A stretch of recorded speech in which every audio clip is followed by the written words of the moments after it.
Senhoras e senhores, vai falar o presidente Ernesto Geisel.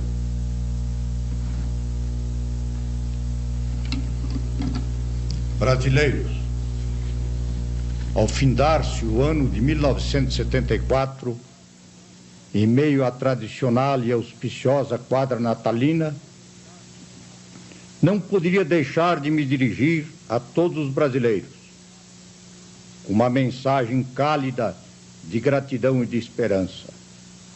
Gratidão pelo espírito de compreensão resignada e ação construtiva com que enfrentaram as inegáveis agruras deste ano difícil para o mundo todo. E esperança bem fundamentada, em que, vencidos já os problemas mais graves e reajustadas as distorções mais perigosas, 1975 marcará nova etapa promissora no rumo ascendente do país a seus altos destinos. Com 9 meses apenas de governo, não cabe fazer aqui uma prestação de contas. Antecipando a que, por prescrição legal, me cumpre apresentar o corpo legislativo no início de março próximo. Oferecerei tão somente à meditação dos brasileiros que me ouvem, no sagrado recesso de seus lares, uma interpretação, a largos traços, do que foi o esforço até agora despendido pelo 4º governo da Revolução, no cumprimento da dignificante missão que lhe foi deferida.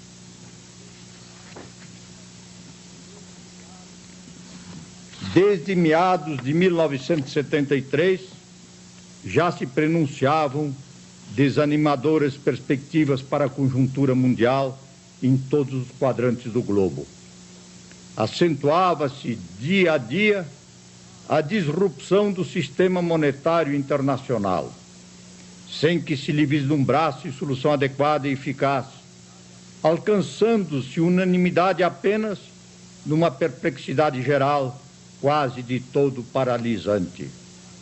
Os preços de matérias-primas e outros insumos essenciais, e sobretudo os do petróleo e seus inúmeros derivados, começaram a disparar, jogando para o alto as curvas de custo dos produtos intermediários e finais. Seguiu-se a crescente falta de liquidez no mercado internacional de capitais, asfixiando novos investimentos projetados e retardando os cronogramas de muitas unidades de produção em vias de implementação. O comércio entre nações desativou-se celeremente, tolhidos ademais por insólitos obstáculos artificiais de uma nova onda protecionista, praticada até pelas nações de tradição mais liberal, todas as voltas com angustiantes problemas em seus deficitários balanços de pagamentos.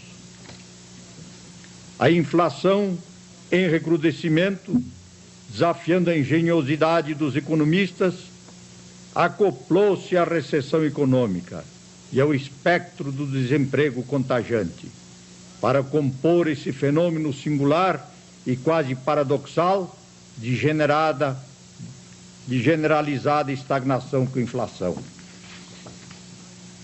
Tudo isso, e mais as tensões sociais que se acumularam em consequência, num clima já de si propício aos surtos de violência irresponsável que se propagara pelas mais diversas regiões, desdobraram-se numa crise de confiança no futuro, a qual chegou a abalar a própria estrutura de nações mais estáveis, pela descrença na sabedoria e honestidade de propósitos de seus governantes, quando não no seu próprio sistema de governo, antes reputado modelar. Enquanto isso, o Brasil, por longos meses, se mantinha imune às pressões de toda a ordem que lhe advinham de fora, através tanto das trocas comerciais como dos contactos políticos e sociais, e progredia a taxas excepcionais de crescimento econômico, escudado num otimismo sem dúvida sadio e na crença inabalável no futuro desta nação, que despertava para o seu destino de grande potência. Ante o reconhecido agravamento da conjuntura, entendeu o meu governo, e foi decisão muito meditada e conscientemente amadurecida nos prolongados estudos de situação a que procedeu, que se impunha, desde logo, dar ao país um salutar tratamento no sentido de reajustá-lo com a realidade internacional.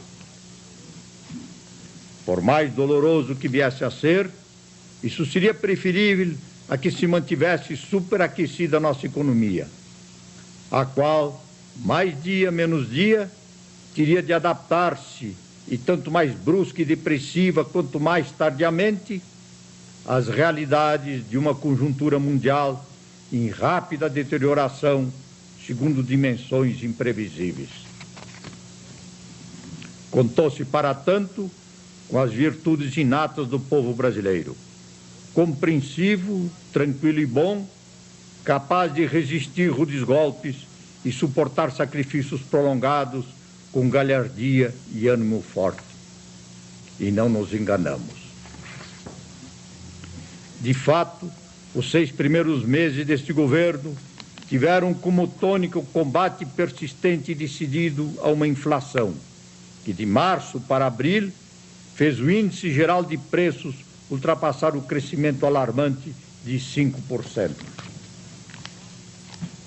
A inflação própria, gerada no país, somou-se inevitavelmente larga dose de inflação importada através dos preços assustadoramente crescentes de produtos adquiridos no exterior. Necessários, entretanto, não só a investimentos inadiáveis, mas principalmente ao próprio dinamismo de nosso parque industrial, ameaçado de grande ociosidade, e até mesmo ao consumo direto de bens insubstituíveis.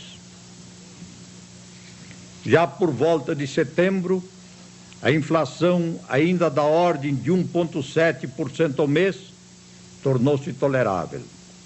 E o que mais importa, desde então está sob um suficiente grau de controle que permite mantê-la mais ou menos estabilizada.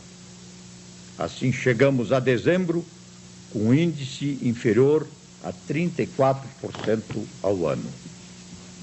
Se considerarmos que nos Estados Unidos da América e da Europa, exceção feita da Alemanha, as taxas anuais de inflação, dependendo do país e do tipo de indicador adotado, situar-se-ão entre 15% e 25%, e que no Japão se elevarão a 30% ou 35%, concluiremos que atingimos posição bastante satisfatória, principalmente porque o mecanismo compensatório da correção monetária assegura entre nós elevada capacidade de absorção pela economia de índices bem mais elevados de inflação do que nos demais países. Tanto assim que, convivendo com aquele elevado nível de inflação, conseguimos expandir nosso produto interno bruto em 1974 a taxa de cerca de 10%, enquanto países do mundo desenvolvido apresentam índices de crescimento irrisórios, quando não se mantiveram estagnados, e, na sua generalidade, com elevados contingentes de trabalhadores desempregados. Durante o semestre, primeira fase de meu governo, a par dessa persistente combate à inflação e a despeito de sucessivas preocupações de emergência com calamidades que assolaram o país de norte ao sul, inclusive graves surtos epidêmicos, cuidou-se principalmente de sanear, com o mínimo de abalos, mas com determinação, o mercado financeiro nacional, de rearticular o dispositivo governamental de tomada das decisões no mais alto nível, de reajustar a organização da administração pública com a eliminação de órgãos supérfluos ou redundantes e a criação de real importância do Ministério da Previdência e Assistência Social, desdobrado do Ministério do Trabalho, e de elaborar como cumpria em continuidade com o planejamento do governo anterior, o segundo Plano Nacional de Desenvolvimento, o Orçamento Plurianual e o de 1975, documentos submetidos ao Congresso Nacional, que houve por bem aprová-los com a necessária presteza e valiosa colaboração, a despeito de tratar-se de um ano eleitoral e, por isso, tão absorvente em atividades político-partidárias. Registre-se nesse quadro a preocupação fundamental que teve o governo de implantar um sistema amplificado de natureza colegiada para o assessoramento do presidente da República na tomada de suas decisões principais. Assim, além do Conselho de Ministros e do Conselho de Segurança Nacional e do Alto Comando das Forças Armadas já existentes, criaram-se 2 outros órgãos setoriais de alto nível, o Conselho de Desenvolvimento Econômico e o Conselho de Desenvolvimento Social, além do funcionamento informal e tentativo de um Conselho para o Desenvolvimento Político, que espero possa vir nos próximos anos a assumir papel igualmente relevante. A respeito, não parece demasiado salientar que essa reorganização traduz uma filosofia para a tomada de decisões governamentais, que talvez ainda não tenha sido bem entendida e apreciada. É que tais conselhos, órgãos criados para o livre debate dos problemas setoriais que interessam a vários ministérios afins, asseguram um processo de discussão inteiramente arejada, a devida consideração dos diversos ângulos sob os quais cada problema exige análise e avaliação. Maior amplitude e integração mais perfeita, portanto, das soluções adotadas pelo chefe responsável. E ainda, mais fácil coordenação das atividades atribuídas em consequência a cada ministério interessado, já na fase executória. Daí, seriam até mesmo estimuladas as divergências de opinião entre os participantes, o que tem contribuído na prática, quando estas extravasam prematuramente ao conhecimento público, para uma imagem falsa de descoordenação, quando na realidade o que se impõe é que haja disciplina e unidade de pensamento e de ação, mas somente depois de bem assentada uma decisão final. Sem dúvida, o processo poderá ser demorado, mas, por outro lado, ganha em segurança e confiabilidade. Acoberto de posteriores modificações substanciais, o recuo das decisões anunciadas. Ao mesmo tempo, abre-se maior número de canais de comunicação entre o centro de decisões e a periferia, os quais poderão ser aproveitados pelas partes interessadas para que apresentem pontos de vista e sugestões, uma vez que problemas de maior amplitude, submetidos a qualquer um dos ministérios participantes, acabarão por atingir a mesa colegiada dos debates.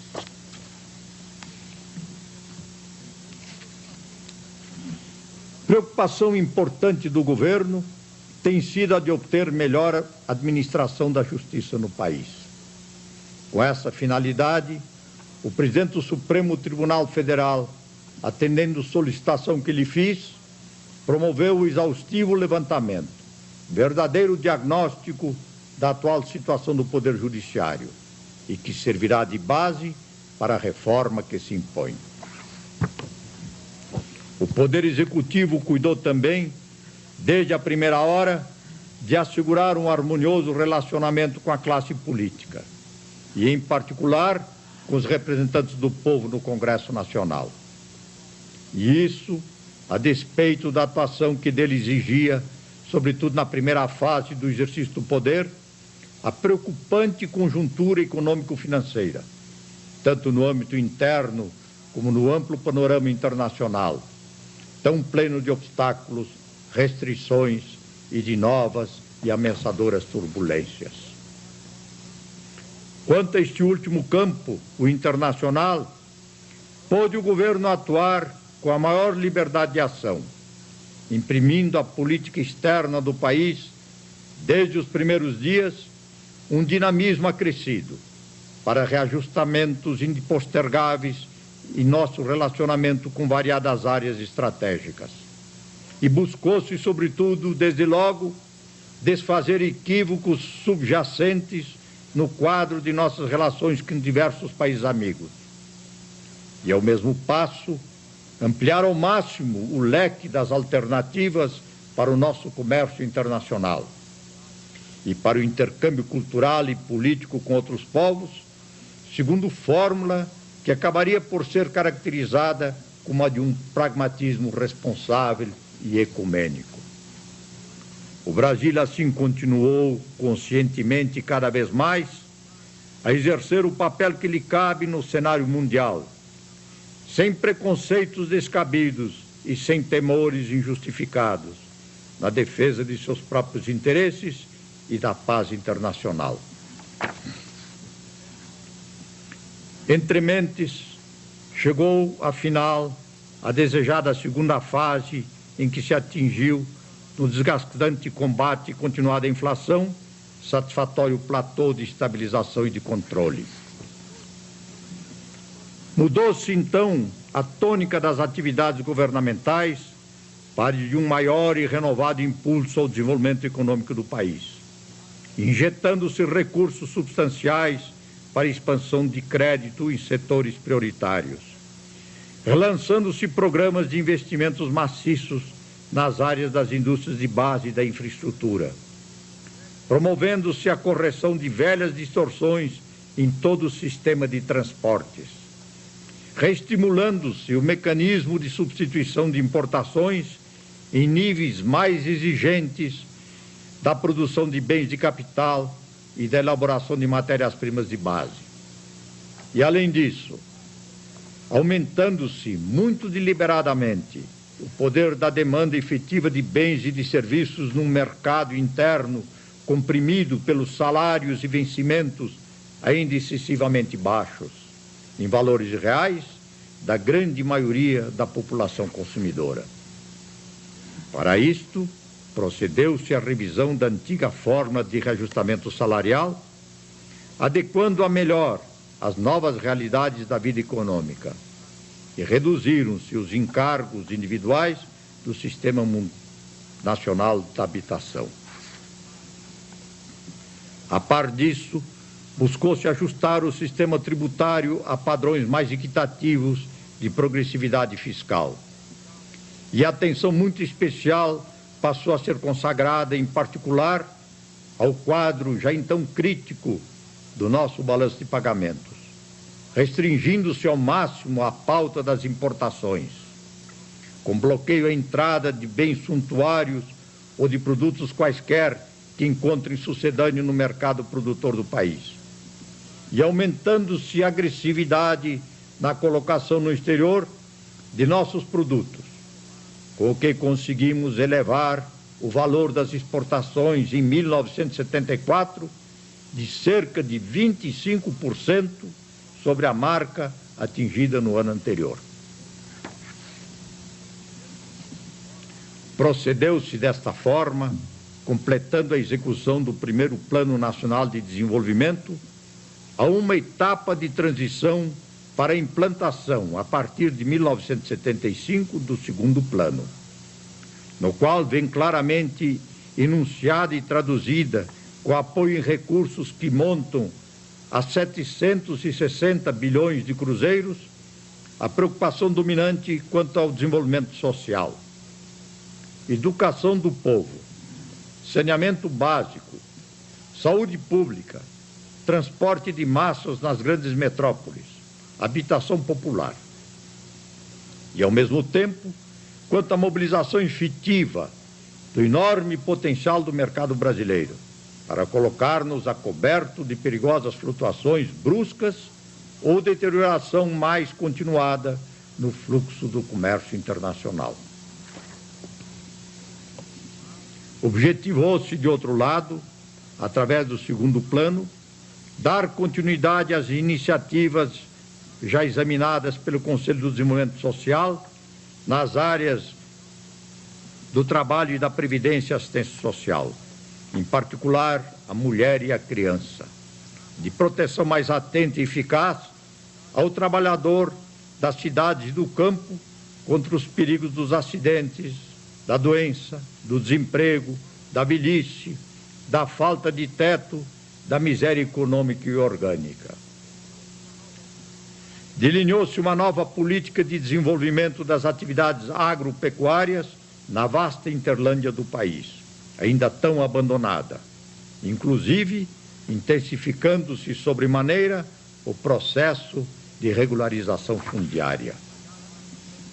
E desencadearam-se planos objetivos e integrados para o desenvolvimento de áreas, problemas e zonas marginalizadas, com vistas principalmente à redução das disparidades regionais que, apesar de continuados esforços através de anos, ainda persistem a desafiar a capacidade dos governantes, a traumatizar a consciência nacional e a macular a imagem do país no exterior.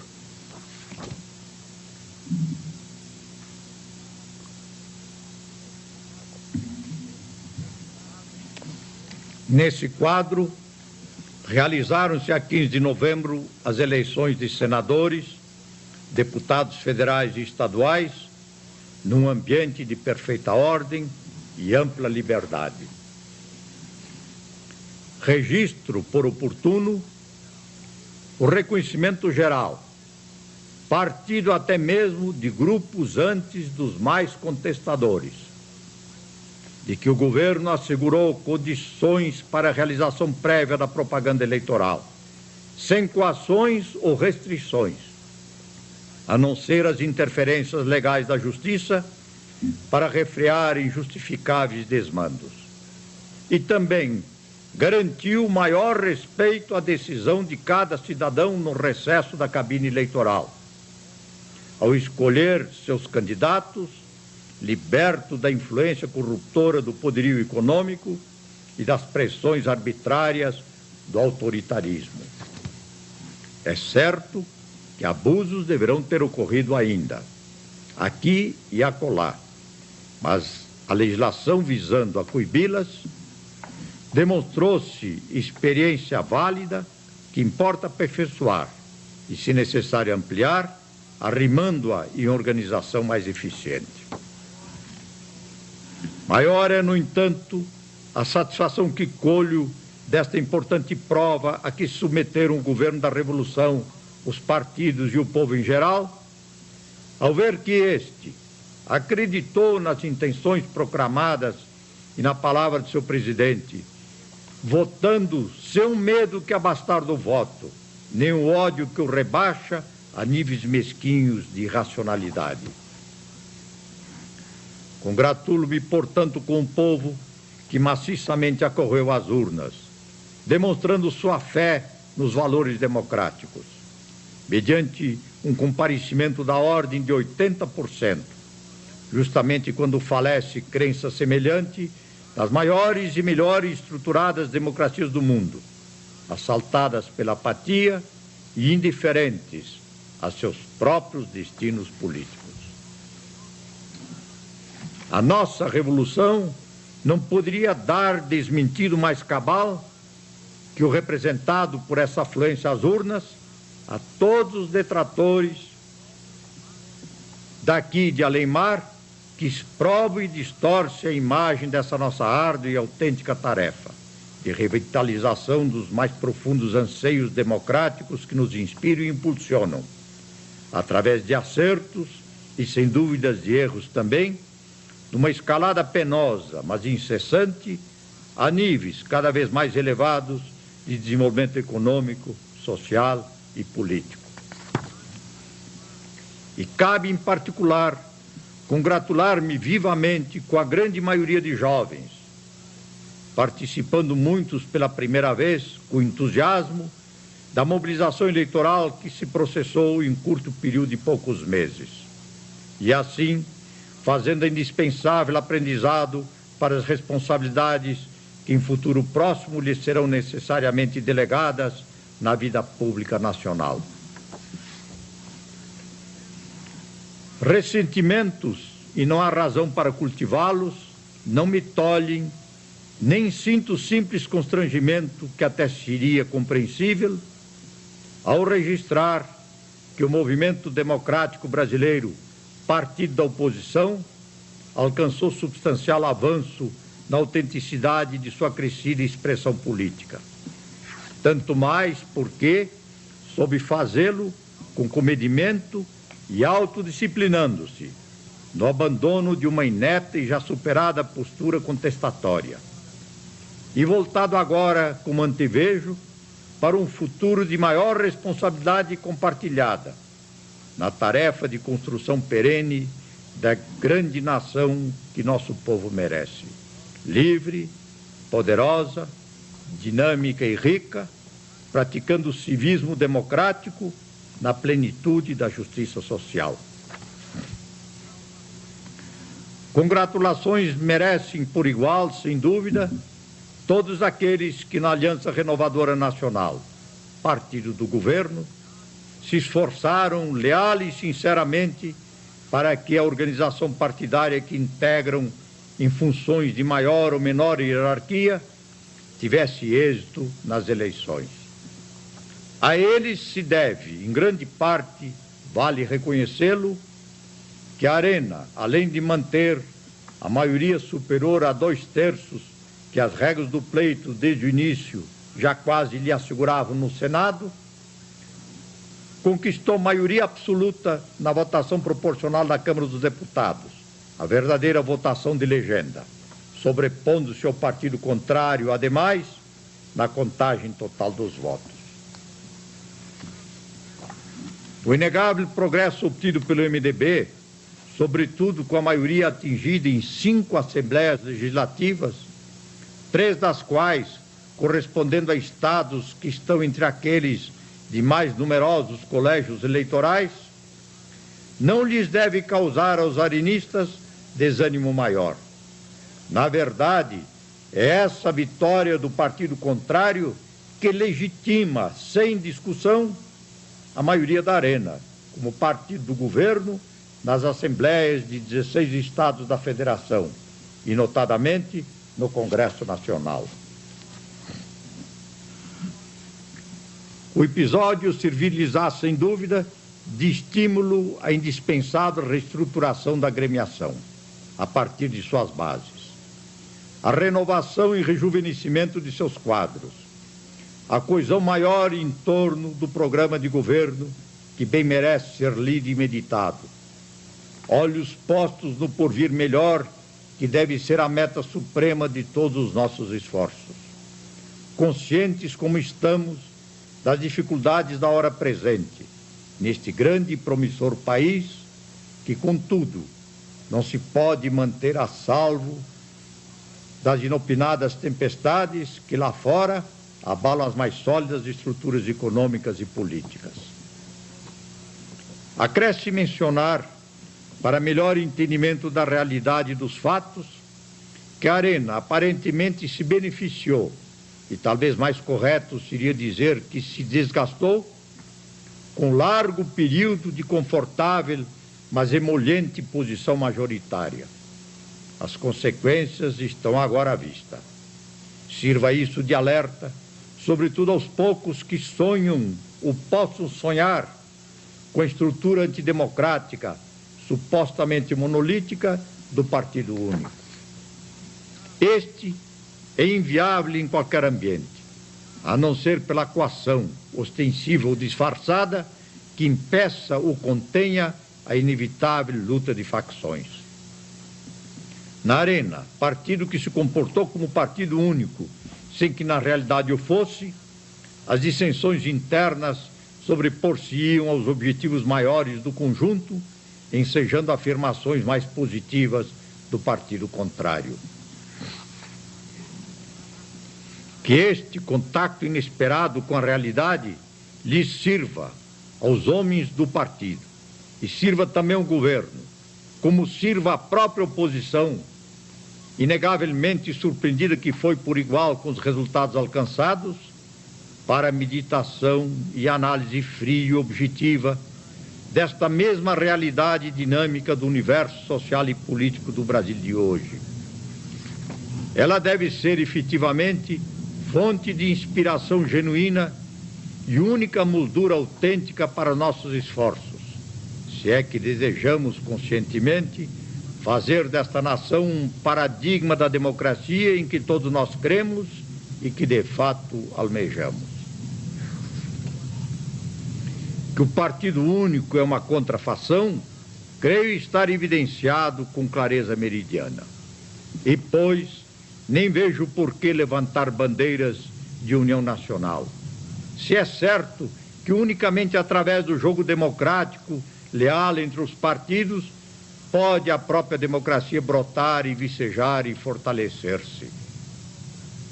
Nem está o Brasil ante perigos graves à sua segurança efetiva ou à viabilidade do projeto nacional de desenvolvimento, para que se deve, em sã razão, recorrer a tal expediente de salvação, justificável apenas em casos como esses.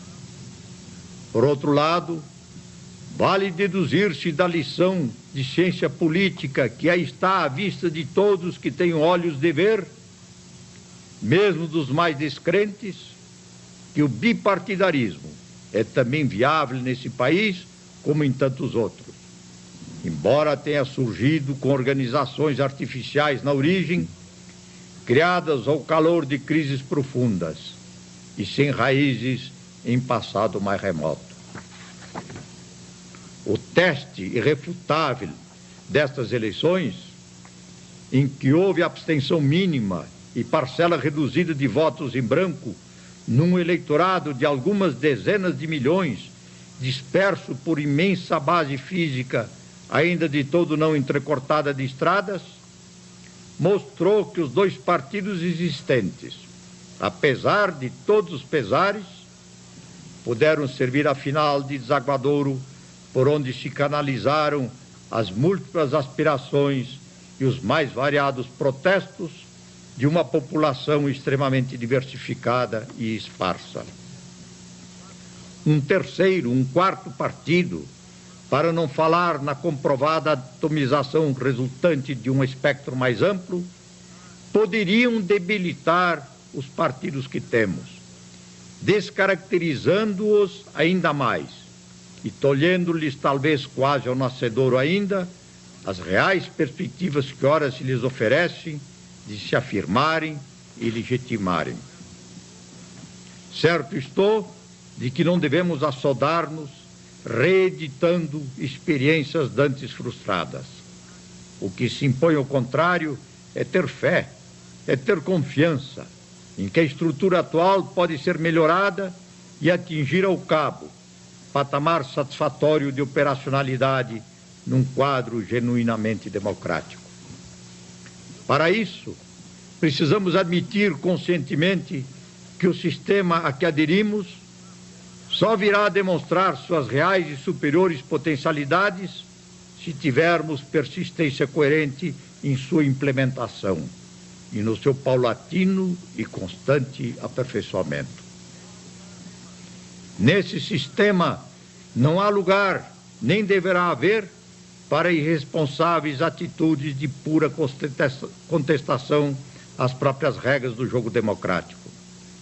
Valer-se das franquias democráticas para destruí-las na primeira oportunidade que se lhes apresente é tática sediça, tantas vezes denunciada, mas nem por isso menos eficiente nas conjunturas a ela propícias de apatia, de insegurança ou de medo quanto ao futuro, de que se tem valido sempre os eternos inimigos da democracia para solapá-la aos poucos e, ao fim, liquidá-la. Ao governo, cabe-lhe velar para que isso não ocorra. E, pois, os instrumentos de sessão que lhe foram deferidos à sua instauração, não os relegarei de forma alguma. Antes, estou disposto a acioná-los sempre, quando isso venha a impor-se para garantir a marcha que já empreendemos para o desenvolvimento político, eficaz e sadio de nosso país.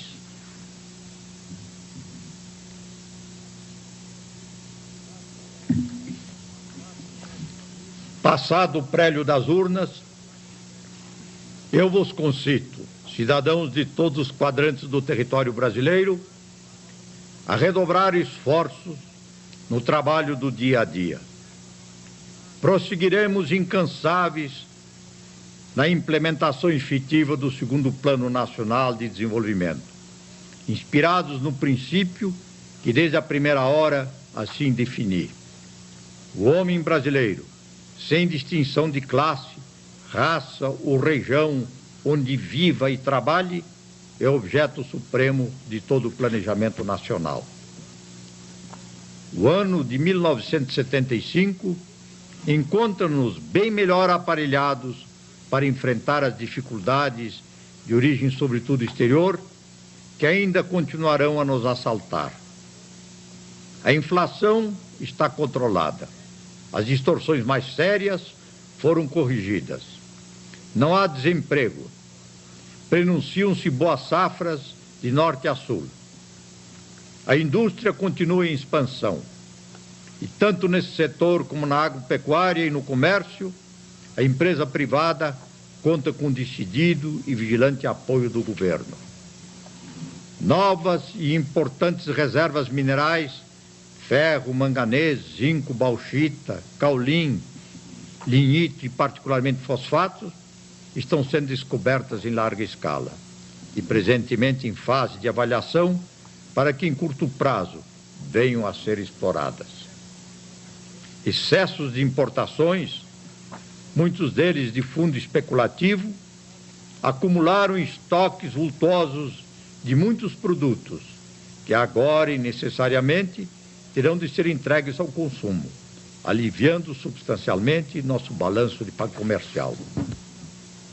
O Brasil afirma-se assim, mais no confronto mundial, como um oásis de tranquilidade e de ordem, de estabilidade política e de generosas e multiformes oportunidades de investimento.